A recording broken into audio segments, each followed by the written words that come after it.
আজকে কিছু তোমাদের সাধারণ জ্ঞান এবং ইতিহাসের কিছু কোশ্চেন তুলে ধরবো আজকের এই ভিডিওর মাধ্যমে। সমস্ত পরীক্ষার ক্ষেত্রে এই কোশ্চেনগুলো অবশ্যই কার্যকরী হবে। দেখো, প্রথম কোশ্চেন হচ্ছে, কোন প্রাণী অ্যামাইটোসিস পদ্ধতিতে বংশ বিস্তার করে? ইস্ট। দ্বিতীয় কোশ্চেন, বৃষ্টির ফোঁটা গোলাকার হয় কোন ধর্মের জন্য? কোন ধর্মের জন্য? পৃষ্ঠটানের জন্য। যেসব প্রাণী জলে স্বাধীনভাবে সাঁতার কেটে বেড়ায় তাদের কি বলে?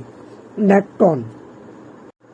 পদার্থবিদ্যার কোন শাখাটি অ্যাটমিক নিউক্লিয়াস অধ্যয়নের সঙ্গে সম্পর্কিত? Nucleus physics. মানুষের দেহে কপারের পরিমাণ বেড়ে গেলে কোন রোগ হয়? উইলসন রোগ হয়। পরবর্তী কোশ্চেন, কোন মৌলকে ছুরি দিয়ে সহজে কাটা যায়? সোডিয়াম। প্রতীক হচ্ছে Na আর পারমাণবিক সংখ্যায় 11। আশা করি যে কোশ্চেনগুলো তোমাদের তুলে ধরছি এগুলো খুবই ইম্পর্ট্যান্ট। তোমাদের সামনে যে পরীক্ষাগুলো আছে, পিএসসি ক্লার্কশিপ বলো এবং মিসলেনিয়াস বলো, ম্যান যে এক্সামগুলো আছে, এবং তার সাথে সাথে গ্রুপ সি, গ্রুপ ডি এবং তার সাথে সাথে পুলিশের সমস্ত পরীক্ষার জন্য এই কোশ্চেনগুলো ইম্পর্ট্যান্ট। তাই বলছি, যারা চ্যানেলটা নতুন, চ্যানেলটাকে এখনও সাবস্ক্রাইব করেন না, অবশ্যই চ্যানেলটাকে সাবস্ক্রাইব করে রাখুন। আর এরকম ধরনের নতুন নতুন কোশ্চেন পেতে অবশ্যই আমাদের চ্যানেলটাকে ফলো রাখো এবং প্রত্যেকে বন্ধুদের মাধ্যমে যদি ভিডিওটা ভালো লাগে প্রত্যেকে শেয়ার করে দাও, আর একটা করে অবশ্যই লাইক করবে। চলো পরবর্তী কোশ্চেন, বিপদের সংকেত হিসেবে লাল আলো ব্যবহার করা হয় কেন? লাল আলোর বিক্ষেপণ কম। সিনেমা হলের দেওয়ালে রবারের প্যাড লাগানো থাকে কেন?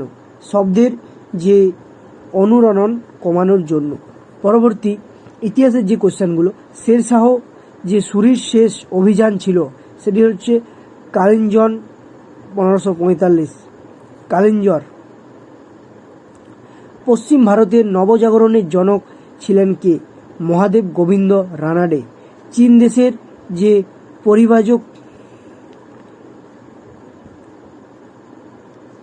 হিউয়েন সাং কার কাছে সংস্কৃত ভাষায় শেখেন? শিলভদ্রর কাছে।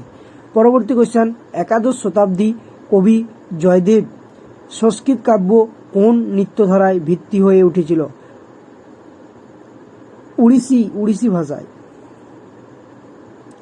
1885 সালে বোম্বেতে ভারতীয় জাতীয় কংগ্রেসের প্রথম সভা কার নেতৃত্বে অনুষ্ঠিত হয়েছিল? উমেশচন্দ্র ব্যানার্জির নেতৃত্বে অনুষ্ঠিত হয়েছিল। দেখো, আমরা প্রতিদিন চ্যাপ্টার ওয়াইজ যে কোশ্চেনগুলো তুলে ধরবো সেগুলো অবশ্যই তোমাদের দেখবে প্রত্যেকেই। আর যদি ভালো লাগে প্রত্যেকেই একটি করে লাইক করে দিবে। আর চ্যানেলটা যদি নতুন হয়ে থাকেন চ্যানেলটাকে অবশ্যই সাবস্ক্রাইব করবেন। আমরা নিত্য নতুন সাবজেক্ট বা তোমাদের চ্যাপ্টার ওয়াইজ কোশ্চেনগুলো আমরা তুলে ধরার চেষ্টা করব, এরকম ধরনের চ্যাপ্টার ওয়াইজ। পরবর্তী কোশ্চেন দেখো, কোন গুপ্ত শাসককে ভারতের নেপোলিয়ন বলা হতো? সমুদ্রগুপ্ত। ব্রহ্মানন্দ কার উপাধি? কেশবচন্দ্র সেনের উপাধি। আশা করি আজকের আমাদের সাধারণ বিজ্ঞান এবং ইতিহাসের যে কোশ্চেনগুলো এগুলো তোমাদের মাধ্যমে তুলে ধরলাম। যদি ভালো লাগে অবশ্যই প্রত্যেকে একটা করে লাইক করে দাও। আর চ্যানেলটা নতুন হলে চ্যানেলটাকে অবশ্যই